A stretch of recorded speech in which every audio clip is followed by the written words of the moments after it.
Bienvenue sur la chaîne La Parole Vivante. Aujourd'hui, notre étude va être comment c'est une église de maison selon le Nouveau Testament. Imaginons un plan de construction posé sur une table. L'architecte a tout prévu, les fondations, les murs et la solidité. Mais les ouvriers décident d'improviser. Ils déplacent les mesures, ajoutent ce qui leur plaît, retirent ce qui dérange. Le bâtiment tient peut-être debout un temps, mais ce n'est plus l'œuvre de l'architecte. L'Église n'est pas différente. Dieu a donné un plan. La question n'est pas est-ce que ça fonctionne? La question est est-ce que c'est fidèle? Avec cette idée en tête, ouvrons la parole. Avant de parler de maison, de réunion ou de pratique, il faut déjà poser les fondations. Paul écrit en 2 Timothée 3, versets 16 à 17. Toute écriture est inspirée de Dieu afin que l'homme de Dieu soit accompli. Cela établit une règle simple. Dieu parle et nous nous écoutons. Dieu se tait et nous n'inventons rien. C'est ce principe qui empêche l'Église de devenir une œuvre humaine. Et quand on accepte ce fondement, une vérité apparaît immédiatement. L'Église n'est pas un bâtiment. L'Église se rassemble, mais ne se construit pas. Lorsqu'on revient aux Écritures, on découvre que les premiers chrétiens se réunissaient dans des maisons. Paul mentionne en Romains 16, verset 5, l'Église qui est dans leur maison.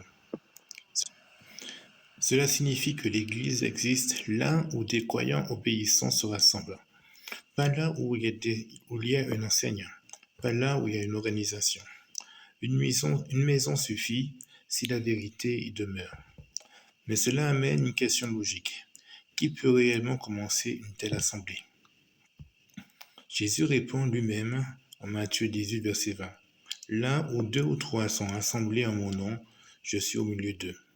Il ne parle pas d'un statut, il ne parle pas d'un titre, il parle d'une condition. Être réunis en son nom, c'est-à-dire selon son autorité. Ce qu'il faut, c'est des croyants baptisés selon l'enseignement biblique. Une décision ferme d'obéir à la parole, une volonté de vivre à la sainteté. Et quand ces croyants se rassemblent, ils doivent alors se poser une question essentielle. Comment adorer Dieu correctement? L'adoration n'est pas laisser la créativité humaine, elle est encadrée par les Écritures. En Acte 20, verset 7, les disciples se réunissent le premier jour de la semaine pour rompre le pain.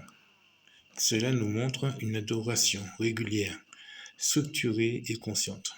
On y trouve le repas du Seigneur chaque premier jour de la semaine, les prières offertes avec respect, le chant venant du cœur selon Éphésiens 5, verset 19, l'enseignement fidèle à la parole et l'offrande volontaire selon Corinthiens 16, verset 1 à 2.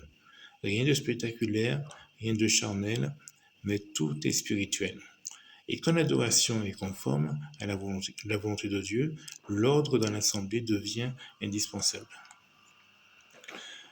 Donc quel est l'ordre voulu par Dieu dans l'assemblée? Dieu n'est pas un Dieu de désordre, mais ni un Dieu de confusion. Paul enseigne en 1 Corinthiens 14, 34 et 35 et 1 Timothée 2, versets 11 à 12, que l'enseignement public et l'autorité sont confiés aux hommes et que les femmes ne dirigent pas une assemblée. Ce n'est pas une dévalorisation ni une question de culture, c'est une organisation divine. Là où l'ordre est respecté, la paix règne, et là où l'ordre est rejeté, la confusion s'installe. Mais une assemblée ordonnée ne signifie pas une assemblée institutionnelle. Une croissance sans précipitation dans l'organisation. Le Nouveau Testament montre que les anciens ne sont pas nommés immédiatement, que Paul dit en Tite 1, verset 5, qui sont établis lorsque le temps est venu et lorsque les hommes sont qualifiés. Une église de maison peut donc fonctionner sans anciens au départ, mais elle doit viser la maturité par l'indépendance anarchique. Et lorsqu'une assemblée grandit sainement, elle ne reste pas centrée sur elle-même. Une église doit être tournée aussi vers l'extérieur.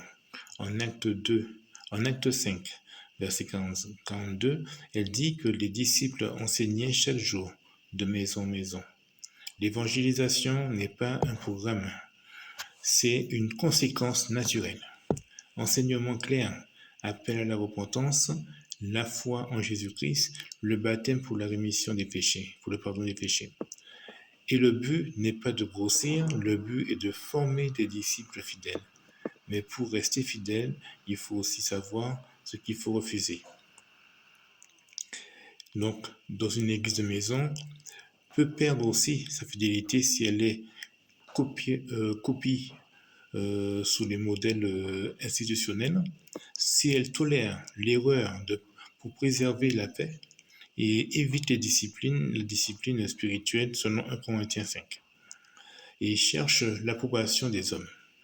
La vérité écoute, l'obéissance s'isole parfois, mais Dieu honore ceux qui lui restent fidèles. En conclusion, revenons au plan. Revenons à l'illustration du début. Quand on respecte le plan de l'architecte, le bâtiment est tient. Quand on respecte le plan de Dieu, l'église demeure.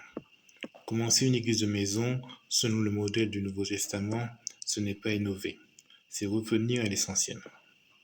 La parole seule, l'obéissance entière et la confiance que le Seigneur bâtit son église.